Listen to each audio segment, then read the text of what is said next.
성경 문답 함께합니다. 오늘 말씀은 누가복음 4장입니다. 누가복음 4장 14절부터 30절까지 말씀 함께 합독하시겠습니다. 누가복음 4장 14절부터 30절입니다.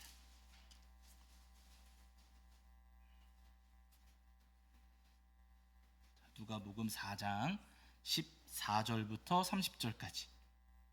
신약성경 93페이지 정도, 92페이지 정도 있습니다. 누가복음 4장 14절부터 30절까지 우리 찾으신 줄 알고 한 목소리로 합독하겠습니다. 함께합니다. 예수께서 성령의 능력으로 갈릴리에 돌아가시니 그 소문이 사방에 퍼졌고 친히 그 여러 회당에서 가르치심에 뭇 사람에게 칭송을 받으시더라. 예수께서 그 자라나신 곳 나사렛에 이르사 안식일에 늘 하시던 대로 회당에 들어가사 성경을 읽으려고 서심해 선지자 이사야의 글을 들이거늘 책을 펴서 이렇게 기록된 데를 찾으시니 곧 주의 성령이 내게 임하셨으니 이는 가난한 자에게 복음을 전하게 하시려고 내게 기름을 부으시고 나를 보내사 포로된 자에게 자유를 눈먼 자에게 다시 보게 함을 전파하며 눌린 자를 자유롭게 하고 주의 은혜의 해를 전파하게 하려 하심이라 하였더라. 책을 덮어 그 맡은 자에게 주시고 앉으시니 회당에 있는 자들이 다 주목하여 보더라. 이에 예수께서 그들에게 말씀하시되 이 글이 오늘 너희 귀에 응하였느니라 하시니 그들이 다 그를 증언하고 그 입으로 나오는 바 은혜로운 말을 놀랍게 여겨 이르되 이 사람이 요셉의 아들이 아니냐. 예수께서 그들에게 이르시되 너희가 반드시 의사야 너 자신을 고치라 하는 속담을 인용하여 내게 말하기를 우리가 들은 바 가버나움에서 행한 일을 내 고향 여기서도 행하라 하리라. 또 이르시되 내가 진실로 너희에게 이르노니 선지자가 고향에서는 환영을 받는 자가 없느니라. 내가 참으로 너희에게 이르노니 엘리야 시대에 하늘이 3년 6개월간 닫히어 온 땅에 큰 흉년이 들었을 때에 이스라엘에 많은 과부가 있었으되 엘리야가 그중 한 사람에게도 보내심을 받지 않고 오직 시돈 땅에 있는 사렙다의 한 과부에게 뿐이었으며 또 선지자 엘리사 때에 이스라엘에 많은 나병 환자가 있었으되 그중에 한 사람도 깨끗함을 얻지 못하고 오직 수리아 사람 나아만 뿐이었느니라. 회당에 있는 자들이 이것을 듣고 다 크게 화가 나서 일어나 동네 밖으로 쫓아내어 그 동네가 건설된 산 낭떠러지까지 끌고 가서 밀쳐 넘어뜨리고자 하되 예수께서 그들 가운데로 지나서 가시니라. 아멘. 우리 자리에 앉으시겠습니다. 여러분 한 주간 평안하셨죠?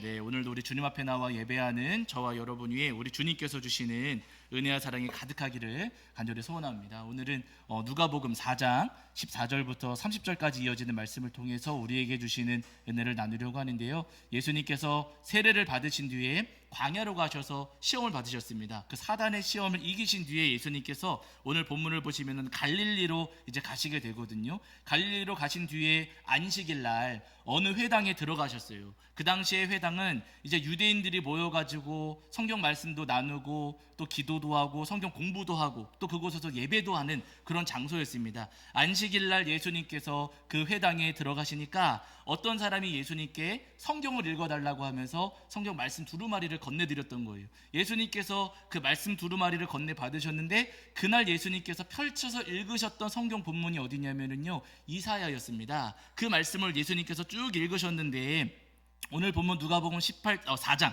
18절 19절에 보시면은 그때 예수님께서 읽으셨던 말씀 그 내용이 여기 기록되어 있어요. 여기 한번 다시 보실까요? 자, 18절 19절입니다. 4장 18절과 19절. 자, 함께 읽겠습니다. 시작. 주의 성령이 내게 임하셨으니 이는 가난한 자에게 복음을 전하게 하시려고 내게 기름을 부으시고 나를 보내사 포로된 자에게 자유를 눈먼 자에게 다시 보게 함을 전파하며 눌린 자를 자유롭게 하고 주의 은혜의 해를 전파하게 하려 하심이라 하였더라. 아멘. 예수님께서 이 말씀을 읽으셨어요. 그러시고서는 이 글이 오늘 너희 귀에 응하였느니라 라고 말씀하셨습니다. 예수님께서 읽으셨던 이 본문 말씀이 이사야 61장에 있는 말씀이거든요. 여러분 거기도 한번 다시 보시기, 오늘 본문에서 아주 중요한 부분이기 때문에 자, 여러분 누가복음에는 책갈피를 해두시고 이사야로 한번 가보세요. 이사야 61장입니다. 이사야 61장. 예수님께서 지금 읽으신 본문 말씀이 이사야 61장 1절과 2절입니다. 자, 이사야 61장 1절과 2절.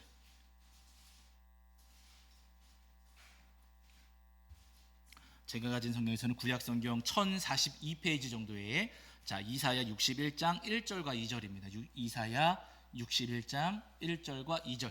자, 우리 찾으신 줄 알고 함께 읽겠습니다. 함께 합니다. 시작. 주 여호와의 영이 내게 내리셨으니 이는 여호와께서 내게 기름을 부으사 가난한 자에게 아름다운 소식을 전하게 하려 하심이라.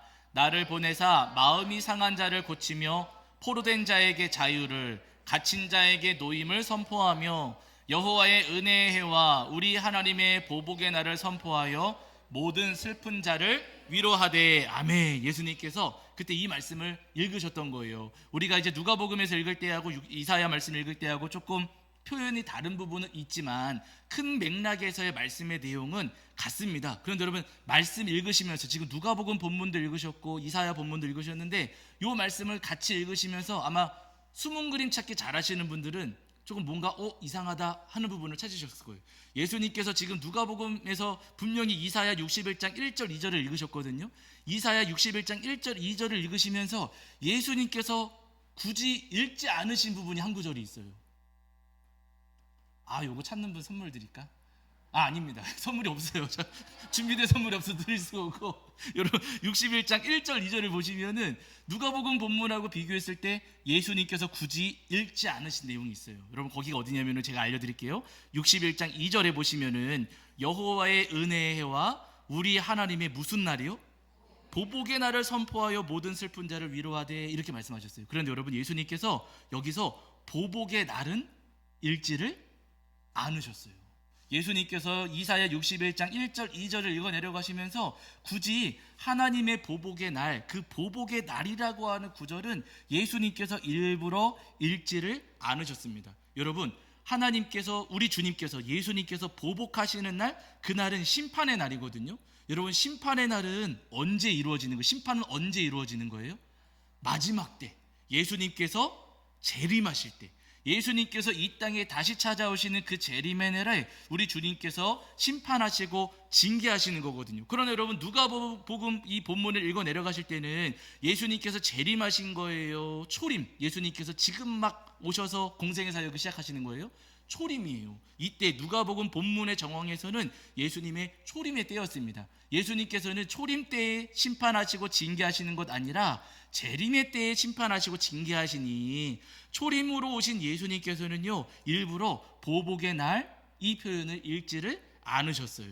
예수님께서 61장 이사야 61장 1절 2절 말씀을 읽어 내려가실 때 예수님께서 중요하게 여기시고 예수님께서 강조하여 읽으신 부분은 어디냐면요 여호와의 은혜해, 그 은혜의 해를 선포하러 오셨다라고 지금 이 누가복음 말씀에서 또 오늘 우리에게 예수님께서 지금 말씀하고 계시는 겁니다. 여러분 우리 예수님께서 이 땅에 오셨을 때는요 지금도 마찬가지입니다. 예수님 지금 여러분 재림하셨어요 안 하셨어요? 아직 안 하셨어요. 우리는 예수님의 초림과 예수님의 재림 사이에 지금 살고 있어요. 초림하신 예수님 아직 재림하시기 전이기 때문에 예수님께서 선포하신 그 은혜의 그 말씀을 우리가 지금 함께 묵상하며 그 은혜의 때를 지금 여러분 살아가고 있는 거거든요. 기억하실 것은 예수님께서 분명히 은혜의 해를 선포하러 이 땅에 오셨다라고 말씀을 하셨는데 예수님께서 말씀하시는 은혜의 해, 여러분 그 은혜의 해라는 것은요 구약 성경에서 보시면은 희년이라고 하는 날이에요. 희년. 여러분 희년이 뭔지 아시죠? 7년 그 7년이 지나가고 그 7년이 7번 반복됐을 때 7년이 되면은 안식년이라고 부르고 그 7년이 7번 반복되고 그 다음 해가 되는 50년째 해, 그 해를 뭐라고 부른다고요? 희년 이렇게 불러요. 여러분 이 희년은 어떤 해냐면은요 모든 것들이 본래 자리로 다 돌아가는 날, 모든 것들이 전부 다 회복되는 날, 그 날이 희년입니다. 하나님께서 이스라엘 백성들에게 이 희년의 절기를 말씀하시면서 종살이 하던 사람은 희년이 되었을 때에 그 종살이에서 노임을 받고 다시 자기 집으로 본래의 신분으로 돌아가야 된다 말씀하셨고, 예를 들어서 우리가 빚을 졌어요. 빚을 졌는데 50년째 희년이 됐어. 그럼 어떻게 돼요? 빚이 모두 다 탕감돼요. 여러분 좋아요, 안 좋아요? 좋아요. 너무 좋아요. 그럼 돈 빌리겠어요, 안 빌리겠어요?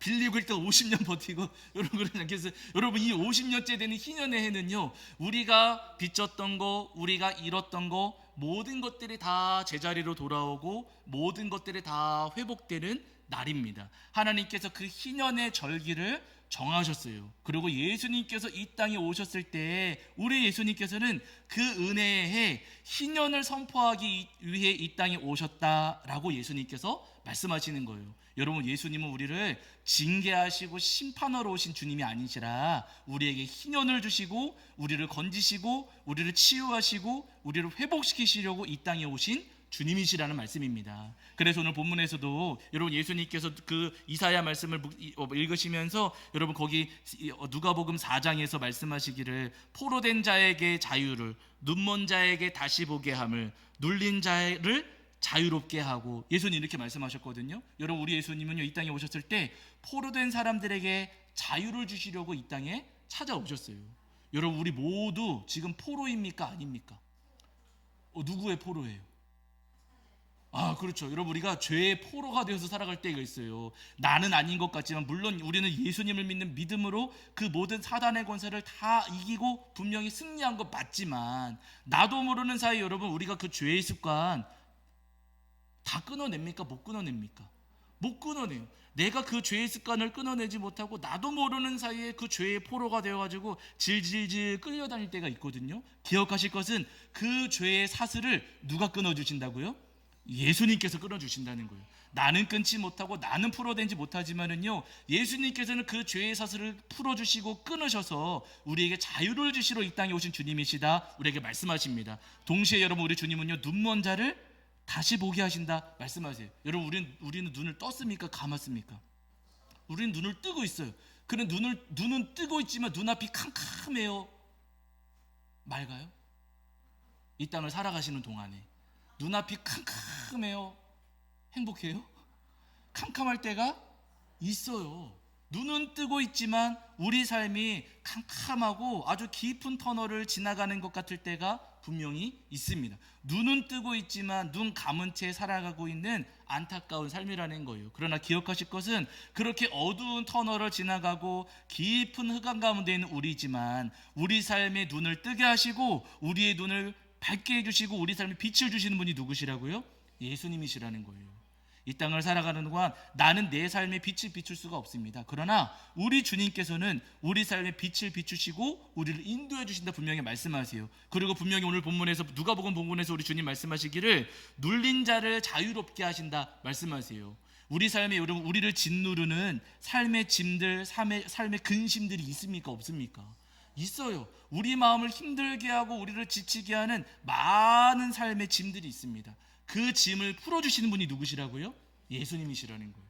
나는 그 짐을 풀 수도 없고 누구도 내 짐을 대신 져줄 수 없지만 그러나 우리 주님은 내 짐을 대신 풀어주시려고 이 땅에 오신 주님이시다. 나의 삶에 희년을 선포하시러 오신 주님이시다. 오늘 우리에게 분명히 말씀하고 계십니다. 바로 여러분 희년을 선포하시러 이 땅에 오셨던 예수님의 그 마음과 그 사랑과 그 은혜를 우리 성도님들이 기억하시면서 주님 저를 짓누르고 있는 모든 짐들 풀어주시고 제 삶에도 거룩한 빛을 비춰주시고 저를 묶고 있는 모든 죄의 사슬들을 주님 끊어주시옵소서. 주님 앞에 날마다 기도하시는 저와 여러분이 되기를 주의 이름으로 간절히 축원합니다. 오늘 본문을 보시면 예수님께서 이 이사야 말씀을 읽으신 다음에 그곳에 모여있는 그 회당에 모여있는 사람들에게 말씀하셨어요. 21절에 4장 21절에 이 글이 오늘 너희 귀에 응하였느니라 예수님 말씀하셨어요. 예수님께서 희년을 선포하러 오셨고 내가 너희의 모든 죄의 사슬들 끊어주고 너희의 삶에 빛을 비춰주고 그리고 모든 무거운 짐을 내가 가볍게 해주겠다. 예수님께서 그 희년을 선포하시려 분명히 오셨고 그 자리에 있는 사람들에게도 그 말씀을 선포하셨어요. 그런데 여러분 너무 놀라운 것은 그 자리에 모여있던 사람들이 예수님이 희년을 선포하시고 우리를 구원하러 오셨다, 우리를 건지시러 오셨다 하는 이 진리, 이 사실을 그곳에 모여있는 사람들이 받아들였을까요? 안 받아들였을까요? 그곳에 있었던 사람들이 예수님 희년을 선포하러 오셨군요, 우리를 건지시러 오셨군요, 우리를 구원하러 오셨군요 하면서 받아들였을까요? 안 받아들였을까요? 안 받아들였어요. 듣기로는 은혜 받는 것 같았지만 거기 어디 보시냐면 여러분 보세요. 자, 22절입니다. 4장 22절. 누가복음 4장 22절입니다. 누가복음 4장 22절. 자, 읽겠습니다. 함께합니다. 시작. 그들이 다 그를 증언하고 그 입으로 나오는 바 은혜로운 말을 놀랍게 여겨 이르되 이 사람이 요셉의 아들이 아느냐 아니냐 하면 이렇게 이야기해요. 예수님께서 하시는 말씀을 다 들으면서 깜짝 놀랐어요. 그곳에 모여있던 사람들이 우와, 어떻게 저렇게 말씀을 선포하시지? 예수님이 말씀을 들으면서 그 사람들이 깜짝 놀라기는 했는데, 그렇게 깜짝 놀라면서 자기들끼리는 무슨 이야기예요? 이 사람이 누구 아들이라고요? 요셉의 아들이 아니냐. 이게 무슨 이야기냐면 여러분, 아니 저 사람 요셉 아들이잖아. 바리새인도 아니고 율법 공부한 율법 학자도 아니고 서기관도 아니고 뭐 회당하고 관계된 사람도 아니고 목수일하던 요셉의 아들이잖아 하면서 여러분, 예수님이 이 땅에 희년을 선포하러 오신 그리스도이시라는 사실을 인정하고 받아들이고 예수님을 믿고 따르는 것이 아니라 요셉 아들 주제에 무슨 요셉 아들 주제에 제법 말씀은 전하네 라고 하면서 예수님께서 전하시는 말씀, 또 예수님을 온전히 받아들이고 인정하고 믿는 것이 아니라 오히려 무시하고 가볍게 여겼다는 거예요. 우습게 여기면서 예수님께서 전하시는 말씀을 귀담아 듣지를 않았습니다. 그래서 여러분 그 안에도 보시면 예수님께서 그들의 마음을 다 꿰뚫어 보시면서 말씀하시기를 너희가 반드시 의사야 너 자신을 고치라는 속담을 인용하여 내게 말하기를 그러시잖아요. 그 사람들이 속으로 이야기하기를 너나 잘해라 했다는 거예요. 너나 잘해라. 예수님께서 말씀을 하고 계심에도 불구하고 그 자리에 모여 있었던 사람들은 예수님, 희년을 선포하러 오신, 우리를 건지시고 구원하시러 오신 예수님을 인정하고 믿고 받아들이지를 않았습니다. 그러니까 여러분, 그곳에 있었던 사람들은 예수님께 직접 말씀을 듣기는 했지만, 그러나 예수님께서 주시는 그 엄청난 희년의 은혜는 받아요, 못 받아요? 못 받아요. 듣기는 들었지만 예수님께서 주시는 진정한 그 희년의 은혜는 저들이 받아들이지를 못했다는 거예요. 예수님을 받아들이지 않았기 때문에. 여러분, 예수님을 받아들이지 못하면은요, 예수님을 받아들이지 않으면은요, 은혜를 받지 못합니다. 내가 예수님을 믿고 예수님을 따르지 않으면은요, 예수님께서 주시는 그 엄청난 은혜들, 예수님께서 주시는 그 희년의 은혜, 우리를 고치시고 회복시켜 주시는 그 놀라우신 은혜를 우리가 단 한 가지도 받아들일 수가 없다는 거예요. 이렇게 함께 앉아서 예배드리고 있다 할지라도 여러분, 예수님이 그리스도이심을 내가 인정하지 않고 받아들이지를 않는다면은요, 여러분 우리는 은혜 받지 못합니다. 그러나 우리가 예수님은 그리스도이십니다, 예수님은 저를 죄와 사망에서 건지실 수 있습니다, 제 삶이 눈앞에 캄캄하지만 예수님께서는 저 이스라엘 백성들 광야에서 그 불기둥 비추시면서 인도하셨던 것처럼 제 삶에도 불기둥 주실 수 있는 주님이십니다. 제 삶에 많은 삶의 짐들이 있어서 제가 너무나도 힘들지만 주님은 저를 이 삶의 무게에서 건져주시고 그 모든 짐들을 가볍게 하시는 주님이심을 제가 믿습니다. 그 믿음을 가질 때 여러분, 주님께서 우리 삶에 은혜 주시고 우리 삶에 희년의 복을 허락해 주신다는 거예요. 바로 여러분, 우리에게 주실 그 희년의 엄청난 은혜를 우리 성도님들이 소망하시면서 예수님이 그리스도이심을 믿으시고 그리스도이신 예수님을 믿고 받아들이시는 저와 여러분이 되기를 주의 이름으로 간절히 축원합니다. 오늘 누가복음 본문을 보시면 예수님께서 두 사람 이야기를 하세요. 한 명은 사렙다 과부, 한 사람은 나아만 장군인데, 여러분 이 사렙다 과부는요, 열왕기상 17장에 나오는 우리가 잘 아는 그 사르밧 과부에 대한 말씀이거든요. 이 사르밧 과부는 시돈 사람이었습니다. 시돈, 그 구약 시대의 시돈이라고 하는 지역은요, 바알 우상 숭배의 중심 지역 중에 하나였어요. 바알 숭배가 아주 심한 곳이었는데 이 사르밧 과부가 그 시돈 땅, 우상 숭배하는 땅에 살고 있었습니다. 남편을 잃고 아들과 단둘이 살아가는데 비가 그쳐가지고 하나님께서 비를 안 내려주시니까 비는 내리지 않고 하면서 점점점 삶이 어려워졌어요. 먹을 게 다 떨어지고 살 길이 점점 막막해졌습니다. 그래가지고는 결국에는 밀가루 요만큼, 밀가루 조금하고 기름 요만큼 남아가지고 한번 이걸로 떡 만들어 먹으면은, 과자 만들어 먹으면은 이제 먹을 게 다 떨어지는 지경까지 되었던 거예요. 그래서 아들하고 이제 그거 마지막 남은 거로 음식 만들어 먹으려고 땔감을 구하러 밖으로 나왔는데, 밖으로 나왔다가 거기서 누구를 만나냐면요, 엘리야를 만납니다. 엘리야가 그 사르밧 과부를 만났어요. 그러면서 그 여인에게 부탁합니다. 제가 지금 목마른데, 물을 마시지 못해가지고 목이 마른데 저한테 물을 좀 가져다 주십시오 라고 부탁을 해요. 그러니까 이 여인이 자기 집에도 분명히 물은 없었을 텐데 어떻게든 물을 가져다 주려고 물을 가지러 갑니다. 근데 물 가지러 가는 그 여인의 뒤에다가 엘리야가 뭐라 그래요? 올 때 메로나 말고 올 때 뭐 갖다 달라고요? 올 때 떡 하나 갖다 달라고. 올 때 그냥 오지 말고, 물만 가져다 오지 말고 올 때 떡 한 개만 가져다 주세요 라고 부탁을 해요. 엘리야도 아무것도 먹질 못해가지고 굉장히 배가 고파서 그 여인에게 지금 떡 하나만 달라고 부탁을 한 겁니다. 그러니까 그 여인이 엘리야에게 자기 사정을 이야기해요. 사실 저희 집에도 먹을 게 하나도 없습니다. 가루 요만큼, 기름 요만큼 남아가지고 요걸로 지금 떡 하나 만들어 먹고 아들하고 나눠 먹은 다음에 콱 죽으려고 했는데 저희 먹을 거 아무것도 없습니다. 남은 거 진짜 요만큼밖에 없습니다. 줄 수가 없다는 거죠. 그럼 여러분, 보통 이런 경우라면은 남은 게 없습니다 라고 하면 보통의 경우는 죄송합니다, 제가 몰랐습니다 하고 그냥 사양하고 이제 돌아설 텐데, 엘리야가 그러지를 않아요. 엘리야가 여러분 이 여인에게 무슨 이야기 하는 거 들어보세요. 자, 열왕기상입니다. 열왕기상 18장, 열왕기상 18장 13절과 14절. 자, 열왕기상 18장 13절 14절.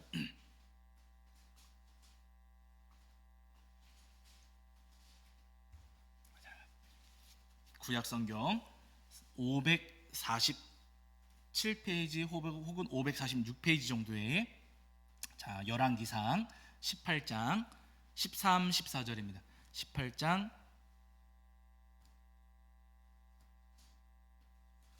잠시만요. 제가 잘못 찾은 것 같아요. 제가 잘못 찾았네요. 여기가 아니라 죄송합니다. 17장인가 보다. 17장. 17장이에요. 17장. 죄송합니다. 제가 숫자를 잘못 썼어요. 17장 13, 14절.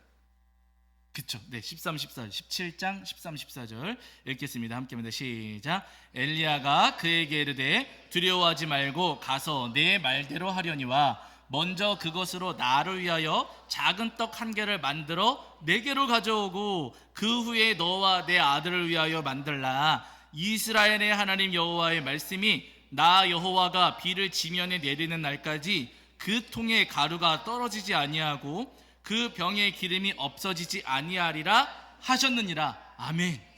엘리야가 그 여인에게 이야기를 해요. 먹을 게 지금 가루 요만큼, 기름 요만큼밖에 안 남았는데 그 여인에게 뭐라고 하냐면요, 두려워하지 말고 떡 만들어서 가지고 오십시오. 떡 하나만 만들어서 저한테 가져와 주십시오. 근데 중요한 건 여러분 그 다음 14절이에요. 이스라엘의 하나님 여호와의 말씀이, 하나님께서 말씀하시기를 나 여호와가 비를 지면에 내리는 날까지 그 통에 가루가 떨어지지 아니하고 그 병에 기름이 없어지지 아니하리라. 하나님께서 가루를 채워 주실 겁니다.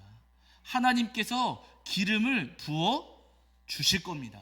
하나님께서 채워주시고 하나님께서 부어주실 테니까 하나님을 믿고 한번 해보세요 라고 지금 엘리야가 이 사르밧 과부에게 이야기를 했어요.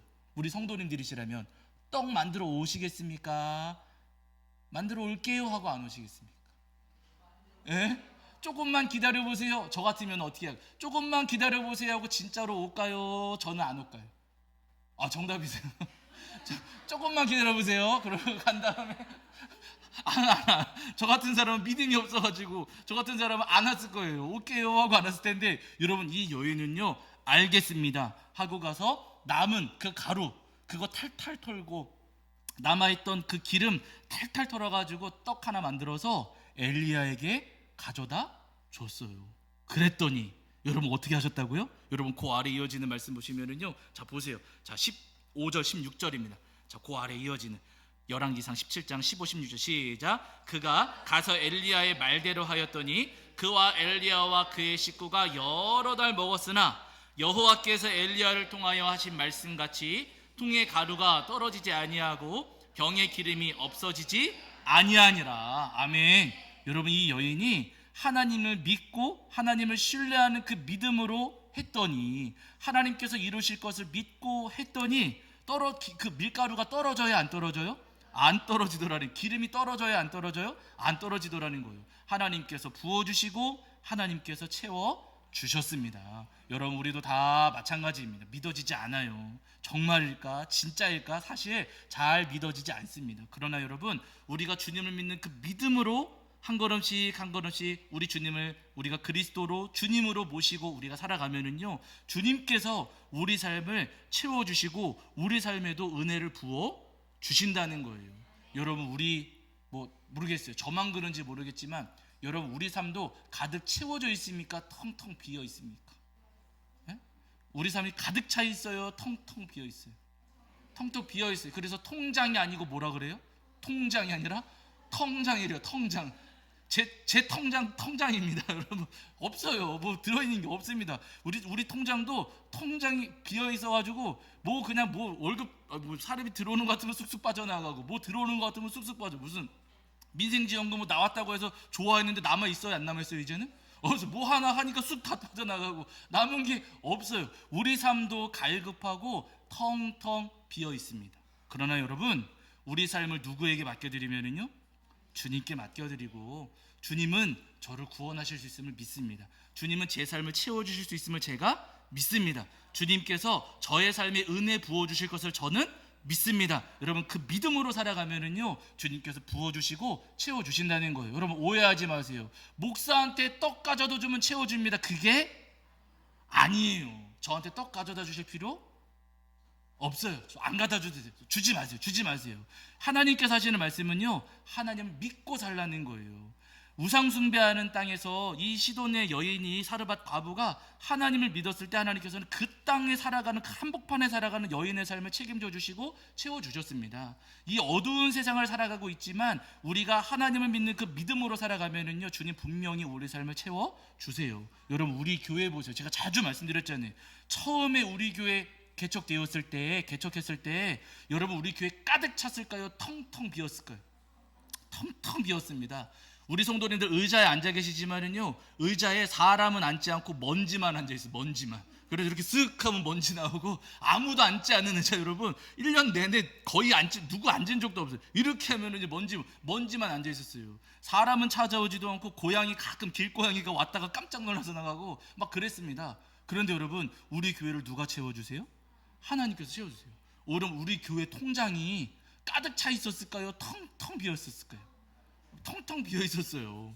이 교회 개척하고 나서는요, 헌금이 없지요. 제가 혼자 예배 드리고 있는데 무슨 헌금이 있을 리가 있습니까? 저 혼자 헌금하는 건데 교회 통장이 채워질 리가 없지요. 그런데 여러분, 우리 교회 통장을 누가 채워주셔요?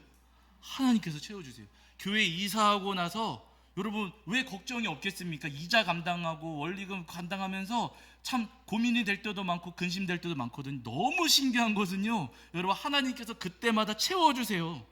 네, 하나님께서 그때마다 여러분, 알맞게 적당하게 떨어지지 않도록, 교회 통장이 비어지지 않도록 주님께서 적당한 때마다 채워주시고 통장에 부어 주시더라는 거예요.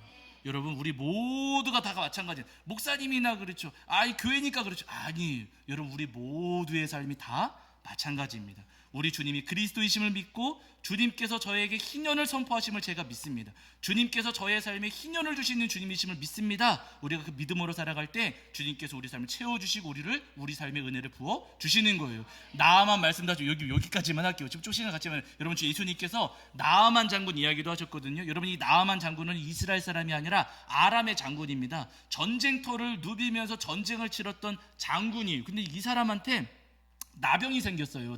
그 당시에 나병, 이 문둥병은 약이 없습니다. 모든 방법을 다 동원해봤지만 병을 고치지 못했어요. 그러니까 그 집에서 이제 종살이 하고 있었던 이스라엘 출신의 한 여종이, 북이스라엘에 가면 엘리사라고 하는 선지자가 있습니다. 그 선지자를 한번 만나보세요 라고 나아만 장군한테 제안을 해요. 그러니까 나아만 장군이 그 제안을 받아들이고서는 엘리사를 찾아갑니다. 아람의 장군이 엘리사를 찾아왔는데, 엘리사가 나와요, 안 나와요? 안 나와요. 한 나라의 장군이 찾아왔는데 이 엘리사가 나와보지도 않고 얼굴도 안 보고 처방전을 써서 낸 거예요. 비대면 진료. 여러분, 엘리사가 비대면 진료한 겁니다. 얼굴도 쳐다보지 않고 처방전을 썼는데 그 처방전이 뭐였냐면요, 요단강에 가서 7번 목욕을 하시오 하는 처방전을 내린 겁니다. 그러니까 아람의 장군이었던 이 나아만 장군이 기분이 좋아요, 나빠요?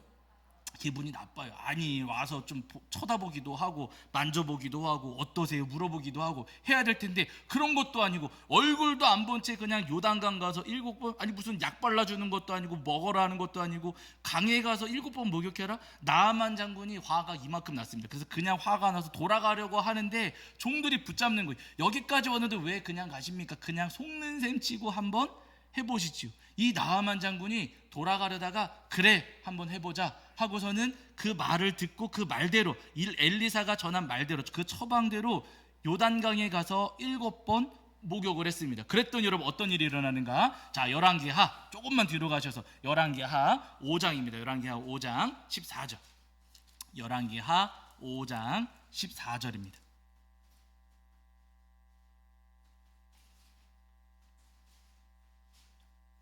열왕기하 5장 14절.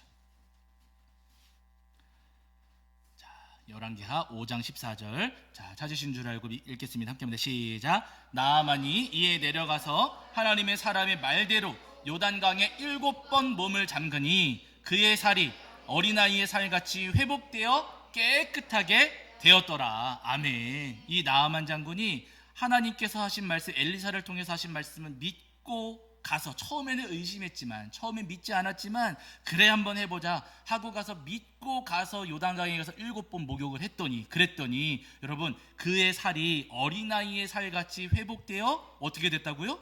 깨끗하게 되었더라. 여러분, 그의 온 몸을 뒤덮고 있었던 그 문둥병, 그 나병이 완전히 사라졌다는 거예요. 주님께서 하실 것을 믿고 그렇게 몸을 담갔을 때에 그의 온 몸이 깨끗해졌습니다. 너무 놀라운 것은요, 여러분, 제가 이 말씀 읽을 때마다 이 부분이 항상 감동이거든요. 그의 살이 누구 살처럼 회복되었다고요? 어린아이의 살같이. 제가 전에도 한번 말씀드린 적이 있어요. 여러분, 이 나아만 장군은요, 전쟁터를 누비던 사람입니다. 전쟁터에서 맨날 칼싸움하고 막 싸움박질하던 사람이에요. 그럼 여러분, 전쟁터에서 싸움박질하면 몸에 뭐가 생겨요?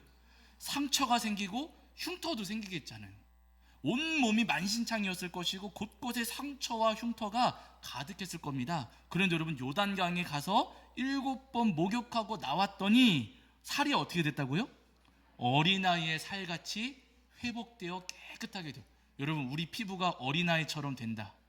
좋아요, 나빠요? 이거 흉터 다 사라지고 상처 다 사라지고, 무슨 우리 은총이 요즘에 잘 못 보긴 하는데 은총이처럼 우리가 뽀송뽀송해지면 여러분 좋아요, 나빠요? 좋잖아요. 여러분, 예수님께서 그렇게 깨끗하게 해주셨다는, 모든 상처, 모든 흉터를 전부 다 치유하셨다, 온전하게 하셨다 말씀하십니다. 여러분, 나만에게만 주시는 은혜가 아니에요. 여러분, 오늘 우리도 다 마찬가지입니다. 주님은 우리에게 희년을 선포하시러 이 땅에 찾아오셨고, 우리가 예수님을 그리스도로 믿고 예수님은 하실 수 있습니다, 주님은 저의 구주이십니다, 우리가 그 믿음으로 주님께 매달리기만 하면은요, 여러분, 주님은 우리 삶에 희년을 선포하셔서 모든 상처를 다 치유해 주시고 모든 짐을 다 풀어주시고 우리 삶에 구원의 빛, 생명의 빛을 비추시리라 믿습니다. 바로 여러분, 희년을 선포하러 오신 예수님을 굳게 믿는 그 믿음을 소유하시면서, 주님, 저에게도 빛을 비춰주시옵소서, 저에게도 희년을 선포하셔서 저의 모든 삶을 고치시고 저의 삶에도 은혜를 부어주시옵소서, 날마다 기도하시는 저와 여러분이 되기를 주의 이름으로 간절히 축원합니다. 자, 우리 시간 찬양하시면서 함께 기도하실 텐데요, 우리 성령이 오셨네 함께 찬양하시면서 봉헌하시고 잠깐 기도하겠습니다.